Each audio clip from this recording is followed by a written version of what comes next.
The Vega Observatory sat alone on the shoulder of Mount Caro, 9,000 feet above the nearest town, reachable by a single road that the first snow of winter had just erased. 6 people went up for the launch of a new telescope. 5 came down. I am Detective Cole. I had been invited as a guest, a favor to an old friend who funded the place, and I spent the first evening watching 6 brilliant people drink expensive wine beneath a dome open to the stars. By morning, the observatory's director, Dr. Alan Frost, was dead at the base of the spiral stairs beneath the great telescope, his neck broken, his watch stopped at 3:14 a.m. A fall, the others said. He worked late, he was old, the stairs were steep. But Alan Frost had climbed those stairs 10,000 times in the dark. And a man who falls does not first take off his glasses and fold them neatly on the railing above. The road was gone. The radio, I would soon learn, was dead too, its wires cut clean. Whoever killed Alan Frost was trapped up here with me, and the snow would not release us for 2 days. 5 suspects. 2 days. 1 truth. The first was Dr. Helena Cruz, the deputy director, who had been passed over for Frost's job twice and would inherit it now. Ambition is an old motive, but old motives kill as well as new ones. The second was Peter Vale, the young astronomer whose discovery Frost had published under his own name last spring. The whole field knew. Peter had smiled through it. Smiles like that keep things underneath. The third was Marguerite Frost, the director's wife, 30 years younger, who I noticed did not weep, and who wore, at breakfast, a bruise on her wrist she kept pulling her sleeve to hide. The fourth was Samuel Okoro, the engineer who built the telescope and whom Frost had threatened to expose for cost overruns that bordered on fraud. Ruin makes a man desperate, and desperate men climb stairs at 3 a.m. The fifth was Lena Frost, the daughter from the first marriage, arrived that very evening, unannounced, after years of silence, and the staff whispered she had come to be written back into a will she'd been cut from. I climbed to the platform where Frost died. 3 things spoke to me. The folded glasses on the upper railing. A man does not fold his glasses before an accident. A smear of grease on the brass rail, the kind that comes off an engineer's hands, not an astronomer's.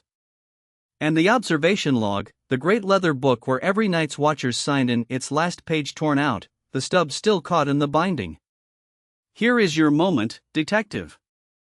5 people snowbound with a corpse. A deputy hungry for the chair. A young man robbed of his name. A wife with a hidden bruise. An engineer facing ruin. A daughter cut from the will. Folded glasses, engineer's grease, a page torn from the log.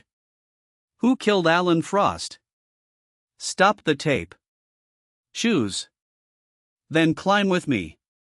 The grease said engineer, and Samuel Okoro's hands were the only greased hands on the mountain. Too clean a clue. Okoro touched every rail in the building daily, his grease meant nothing but his work. And a man planning murder does not leave his own signature smeared on the weapon. The bruise said the wife, a violent husband, a wife who strikes back. But Marguerite's bruise was 3 days old and yellowing, and the fear in her eyes when she looked at the stairs was the fear of a witness, not a killer. The torn page mattered most. The log recorded who was awake and where, each night, by their own hand.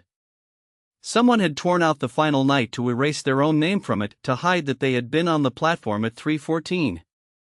But the observation log had a second copy. Every entry fed automatically to the dome computer, a backup Frost himself installed and told no one about, no one but the person who helped him install it. Peter Vale. The young astronomer. He knew about the backup because he had built the software for it and forgot, in his fear, that it existed. The digital log showed him signed onto the platform at 3:09 a.m. and off at 3:20. He had gone up to confront Frost about the stolen discovery, one last time. Frost laughed at him. I believe that. I heard how Frost laughed. And Peter, who had smiled through a year of theft, stopped smiling and pushed. He folded the glasses himself, afterward, to stage the calm of an accident. He cut the radio and welcomed the snow, thinking 2 days would let him build a story. He tore the paper page and never knew the machine remembered. When I showed him the printout, he did not deny it. He only said, "He took the stars from me. I only took the last stair." The snow cleared on the third morning. 5 of us walked down the mountain. Peter Vale rode down in the back of a county truck, watching the observatory shrink behind him, the great dome still open to a sky he would not see again for a very long time. Some men reach for the stars.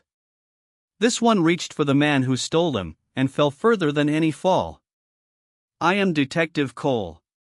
And this has been Murder in the Dark.